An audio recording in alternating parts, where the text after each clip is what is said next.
Hey, it's Dr. Tracy, and today we're going to talk about something I see so often, far more than people even realize. And that's what happens when you walk into your partner's family with an open heart, when you're ready to help, you're ready to belong, and then suddenly the rules change. Maybe you felt this before. You're welcomed in, you build relationships, you show up, you care deeply, you give and you give. And then almost overnight, you're treated like an outsider. It's confusing, it's painful, you don't know how to move forward, and it just feels like anything you do, it just keeps spiraling. So this week, a listener sent in a story that captures this experience so powerfully, and I want to share the heart of it with you because I know so many of you are going to hear pieces of yourself in this story, and then we're going to talk about really actionable steps forward. If you want to submit your questions, do so. I've got the link in the show notes. I love answering your questions here, and it's such a great way for us to build community, but also for you to have some steps forward. And I take this moment to remind you that this is not psychotherapy. This is your Dear Dr. Tracy advice column, but it's also this way for you to hear how others experience things. It's also to normalize the struggles that we have. So send me your questions, give as much or as little detail as you like. I always say to people, more detail is better because then I can get in there and do some more work. So got the link in the show notes. Go do that. I love hearing from you. Okay, so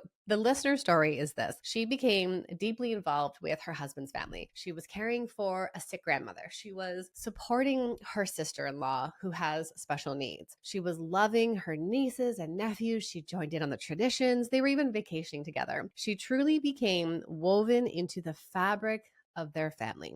And then when she became a mother herself, everything shifted. And for those listening, if you can relate to that experience, I just want you to know I get it. I see it. And I know so many people struggle with this. And this is exactly why I wrote my book, You, Your Husband and His Mother, because it's not for when you then feel like you're at the point of cutting people off. It's to actually help you with those transitions, with keeping relationships feeling good, with so that you're not falling into this pleasing and overgiving mode. And I just wish that every couple getting married or having a child would have this, because I know so many women have this experience where they become a mother and then everything changes. And of course it does, because you've changed. And also too, I know I've just derailed ourselves from the question, but I just can't help but pause right here in this moment to say this. You're all in this role for the first time together. You all have likely never done this before, or never even done it with this combination of people. So even if your mother-in-law is already a grandmother, she has never been a grandmother to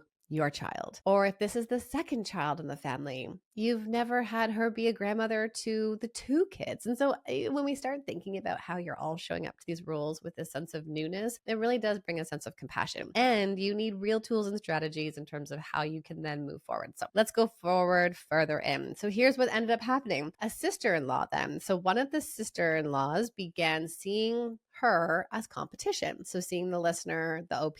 So long-standing closeness was suddenly labeled as overstepping. Ugh, that negative bias right there. And then viewing these things like you're not real family, you shouldn't have done these things, when in fact she was asked. She was asked and invited in to do these things. And now sister-in-law is coming back and attacking her, saying these things were never okay. The family closed ranks and she went from being embraced to being pushed out. And the most painful part is there was a letter sent to the entire family criticizing her character, accusing her that she was taking their son away, and a request to move on without any acknowledgement of harm. And I think this is the real painful piece here, is that oftentimes one person allows or insists, demands that they get airtime. I want to tell you my hurts. I want to tell you the things that you've done wrong. And that's not real healing and forgiveness. And when we think about the forgiveness model and the research around it, what is so important when it comes to moving forward, ownership, apologies, repair, is that you have two people and one person says, here are all the things that hurt me. I mean, it doesn't help to list things, but we want to go deeper. What was the core feeling in here? What was the deep pain? And then the job is, and if you've been with me for a while, this is my go-to analogy, is that you are on two sides of the bridge. And in these hard moments, the job is to cross over the bridge and live in that person's experience and to say, I see what it's like to be you. This is so painful. I can imagine that that happened. Doesn't mean that you're the bad person, but it means I'm going to be over in your experience and understand that. So if someone sent a letter, that's kind of that piece. You need that piece. But in a true forgiveness, relational piece, true repair, it then requires another person to cross over and live in that experience. And this right here is exactly what families miss, is that families miss being able to own this, to truly apologize and to go back and forth. Because oftentimes what happens is that one person says, "This is how you have hurt me." And the other person says, "I'm sorry, but." Oh, that is so painful. "I'm sorry, but," and then all of the other things. And so that's not crossing over and living in someone's experience. So the letter, let's talk about what happened here. So this is what OP said. "My husband wrote a letter to his mother describing why we feel hurt and uncomfortable, asking for resolution and explaining that this has affected our marriage significantly." And then mother-in-law responded by writing a 5-page typed letter rehashing every event of the past and pointing out everything she feels I've done wrong. She called me unconscionable, deplorable, gaslighting, manipulative, and said for the good of the family, she can no longer have a relationship with me. Oh my goodness, this is so painful. Then she sent the letter to each of her daughters as well so that, and I'm using quotation marks, we can all be part of the same reality. Oh my word. I just had chills run up my body because here's the thing. Someone can be hurt, and that can be her lived experience. And you have a lived experience in here. You have your own set of what it was like to be you and your husband as well, because that's the sibling, right? That's the sibling piece here. So she told me I have taken away her son and grandchild and demanded I take responsibility for the ways I've hurt her. The conversation was heated and I ultimately got up and left when she began mocking me. Fast forward to almost a year, they finally sit down together. She told me that I've taken away her son and grandson, and demand I take responsibility for the ways I've hurt her. The conversation was heated and I ultimately got up and left when she began mocking me. I sent her a text the next day apologizing for how the meeting went. Ooh. So I just want to pause here because this apologizing piece, it's like you're almost having to like constantly be set into the injurer role. You're the prosecutor, you're the bad one, and she's constantly the victim. That is a triangle right here, right? So there's 3 positions in a triangle. You have an enabler, a prosecutor, and the victim. I talk about it in my book. I'm pointing behind me because it's on the shelf. But you have to recognize that triangle right there, because the more you put yourself in that position to apologize, the more you enable her victimhood. And that's not to say we don't acknowledge harmful behavior. I'm still wondering what the harmful behavior was. I mean, it's one thing to get heated. Did you name call her? I don't know. I don't have that details. But her last message to me thanked me for my words, but offered no apology of her own. She now wants to let this go and begin rebuilding trust in our relationship. I am feeling so lost because I'm not sure I can handle forcing a relationship with someone who feels no remorse for what's happened. And I certainly don't want my granddaughter, to grow up with this kind of dynamic around her. We're moving out of state in a few months to work for work obligations, and I'm thinking the timing couldn't be better. Any thoughts? Oh my goodness. Let's just pause here for a moment and talk about why this hurts so much. And I want to name something so important, and that is that you invested yourself in a family system. And so your attachment system becomes involved. You are in it. You cared for these people. You don't just care for someone that you don't love or respect. And you went in that and you were there for a sense of belonging, for a sense of purpose, and for a sense of identity. So having this relationship break, it feels like rejection. It feels like betrayal. It feels like a loss of community, maybe even abandonment, confusion, and most certainly grief. And that's where this is so painful. And I think this is why what I hear from so many people, this is not just an in-law thing. It's about losing a sense of belonging. And with all of the reels and the jokes that go around on Instagram, you know, the funny reel of the monster in law or the tropes around monsters in law, or the Reddit commentary. I think what so many of us miss is at the heart of this. And that is really that at our heart, we wanted to belong. We wanted a family. We wanted a village, a greater sense of belonging. And then when we have that initially, and then something shifts for us. So for this person, you had a daughter, you became a mother. And so then in a way, it's like, well, this is so confusing because I thought we were this and I gave so much of that, that now that I have a need in the relationship, I know if you're watching, you're seeing me use my hands. I'm using my hands a lot, but it's like, relationships are this back and forth. And so then as you are giving and giving and giving, you go to them for that belonging. And that belonging tells our brains that it's both ends, that I too get to have needs in this relationship. I too get to have boundaries and limits and desires and wishes. But as soon as you do that, then that's the disruption. Then that's the you withholding the grandkids. Then that's the you trying to control or overstep, when that absolutely is not what it is.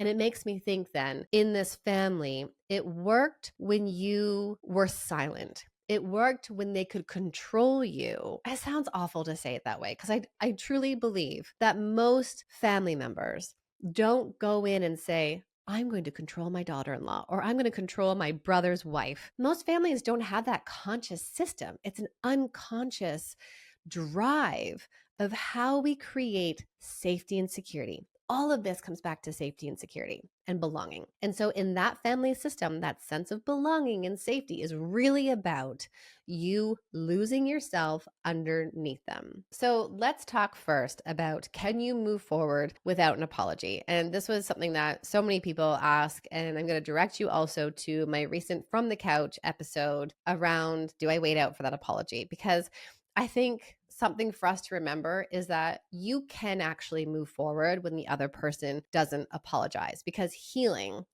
is your work. It doesn't depend on them giving you an apology. I know we would like that. An apology signals acknowledgement, accountability, and validation. And some people cannot give that to you. And that's why the first step of my vault method is really about you and your husband identifying your values and what's really important to you, because we don't get to change the other person. We only get to choose, are we going to remain in connection with them, even given that they're not someone that can do that work with you? And I think what's so important is that when we think about repair really is about changed behavior, your boundaries. What are those new boundaries? And what's your clarity around roles? And that's going to be really different than what you were doing before, especially given the hurtful words from your sister-in-law, especially given this 5-page letter of hurts. By the way, if you are someone who holds in all of these hurts, like you have the list, okay? And as a daughter-in-law, I know you probably have a list. I want you to know this. Write out the list for yourself, not to give it as evidence and to lawyer up with your partner, but so you can process it. Here's the event that happened. You don't have to like anger fire it out, but list it out and talk about what's the core feeling here. This is another place that I love my book, which inside this is chapter 4 about relationship needs, and then also connecting into boundaries. How does that boundary connect to the relationship need? Because when our boundaries come from our needs, there's so much more clarity around how you need to move forward. So I want you to be able to identify what's the core need that wasn't met here. And then from going there, you can process that. You're not going to give that laundry list to the in-law or to a family member, because that does not move people forward. And I know though, because we tell ourselves, if they just understood this, but you have to know this. Not everybody is going to understand it. Not everybody wants to understand that. Not everybody wants to know you in that. That doesn't mean you can't find a way to move forward. So moving forward then is really less about waiting for them to take responsibility. And instead then, the question is about asking yourself this: what do I need to feel emotionally safe? Now, the next question is often this: should you cut off contact? And I get it, because it's like, wow, this is toxic. This isn't healthy. I've got this list. What do we do? And I want you to understand this. Distance is one tool, but it's not the only solution. Cutting someone off does not automatically create healing. So I think this is so important, because if your nervous system is still activated, if you're still rehearsing the hurt internally, the cutoff alone is not going to solve the pain that you feel. So I want you to ask yourself this: is distance about protecting me, or am I using it to punish and to try to control? And ultimately, what is going to support my well being and my marriage right now? How do we do this together? It's also why my vault method, the 5 steps in the book, is really about finding that gray area together as a team because of all the hurts, because of the scenarios where you're standing there thinking, I can't believe my mother in law just did this, just said this, and my husband didn't do anything. And then when I told him in the car, he said, it's not a big deal. It's always mom. No, we need a system. We need to find that gray. And also recognizing that reshifting, reprioritizing, redefining what the relationship looks like is about moving forward, but it's still protecting you in your marriage. And this leads me to my next point, which is it's so important that you are a strong team. And this listener mentioned something so crucial, which is this dynamic has impacted their marriage. And so for so many people, it's this tug of war between choose me versus choose family. And that doesn't feel good. And I think it's so important for couples to recognize this. The goal is not to find who's right, who's wrong, or who someone is choosing, but instead the goal here, which is exactly what my book helps you to do, the goal here is to stay aligned as a team. How do we remain connected and strong in our marriage while also finding connection with family that feels good for us? I'm thinking of this listener's question, and the move is interesting because it is a time to create that natural distance. You're not moving to punish her. You're not separating because you're like, we can't wait to get out of here and away from you. The move is because of work. And at the same time, we want to navigate that together because there are going to be a lot of feelings. Like, what are visits going to look like going forward? Are you going to live in their house when you visit? Are you going to live in a sister-in-law's house when you visit? I would recommend not, based on what you've shared me, but instead staying in a hotel space or an Airbnb and then being able to visit them. When they come to visit you, are they going to be staying in your place? That again is the decision for you and your husband to have these conversations. And it is about, before even opening that door to your in-laws, it's about you two being that solid team. So first, I want you to have private conversations. I want you to agree on what you are willing to and what you are not willing to engage in. And then you presenting as a united front. I'm almost imagining your husband going to mom and saying, here's how we want to move forward.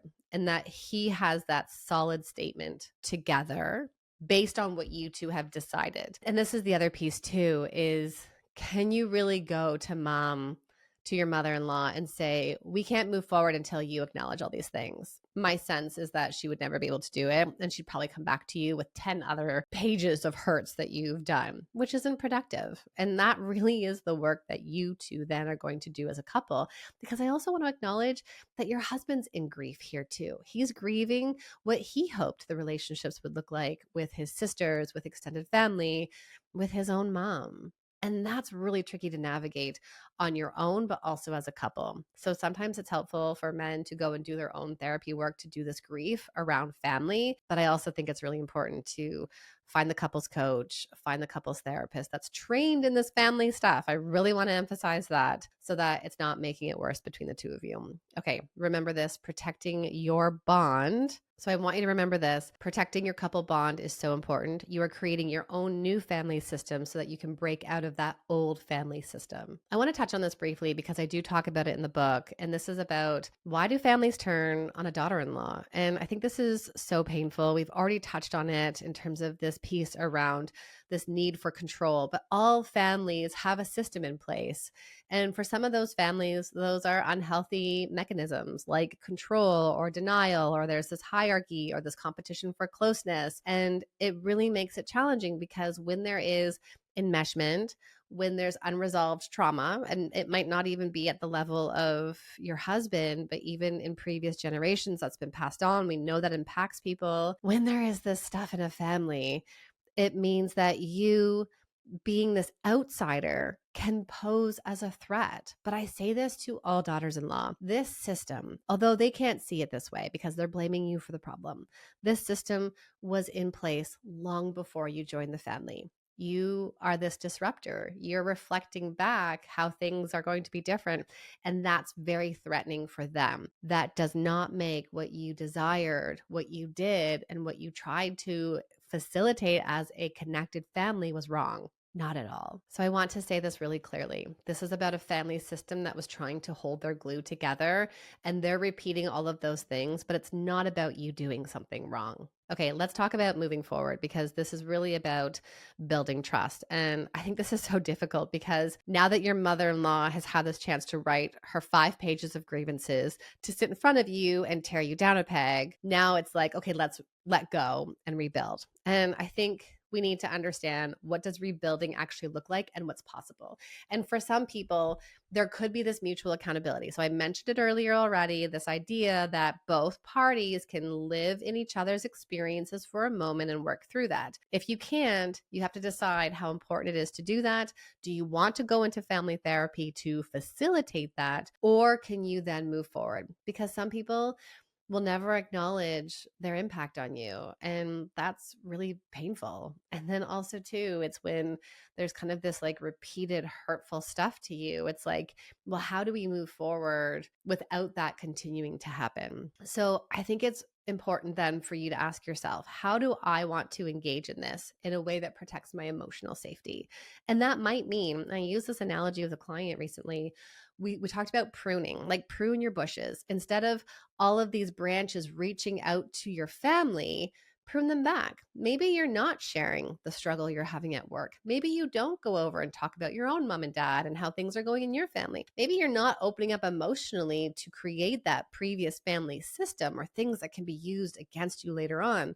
Maybe you prune that back and you show up and you focus on the sliver of what is possible with them. How then does this family continue connection and passing of stories? I think about grandparents, and there's this really beautiful ability to share stories and family legacy, not the like control and enmeshment stuff, but the, remember when grandpa was 8 years old and went camping by himself for a night, or things like that, the stories that come down. But that requires you to ask yourself, how do I protect myself? How do I not get lost into this? Now, the other piece here, I think, is because you do have a child, and the question really is about, what do we do for her? And here's the thing. You don't want your child to grow up thinking that this disrespect is normal, that in order to belong, it has to be earned, right? To like keep giving and be the good girl. By the way, I talk about the 3 types of daughters-in-law inside my book. It's such a good one. The link is in the show notes to grab the book, by the way. It's available in all formats. I personally love the hardcover because there's so many exercises in each chapter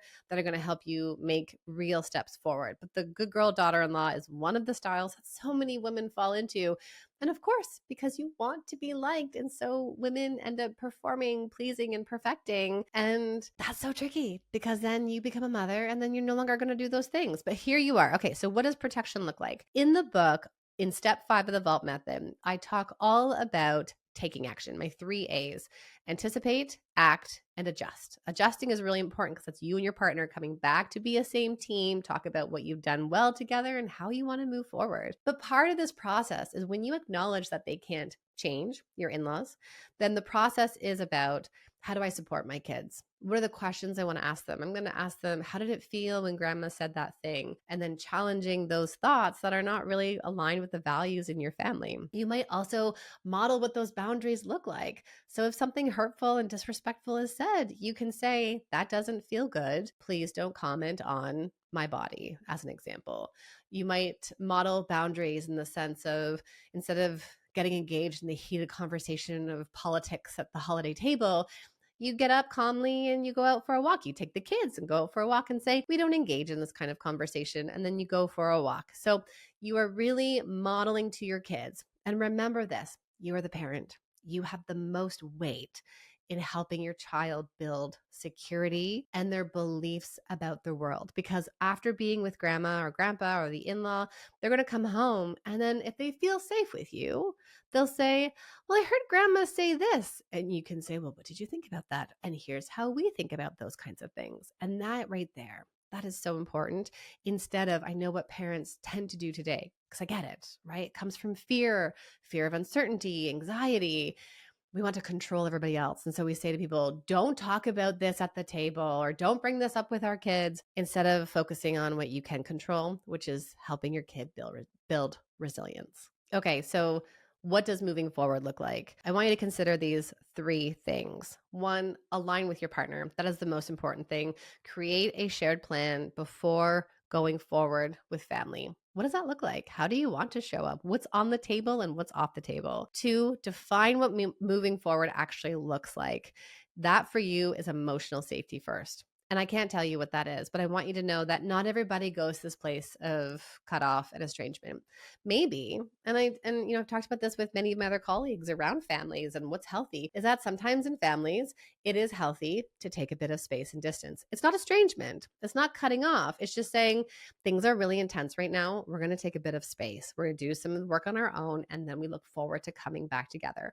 We're not doing that to cut off, to avoid, to never work through things, but instead we're in this like spiral and we're not getting anywhere. So let's take a bit of that emotional, physical distance, and then we can come back together. And that's about trust building. And then I think the other thing too is within that, how are you defining the trust? What does that look like? Because they're not going to change. So what does it mean for you to actually build trust? Okay. And the last one is choose intentional contact. So maybe this is about meeting at restaurants. Maybe it's about being at the park.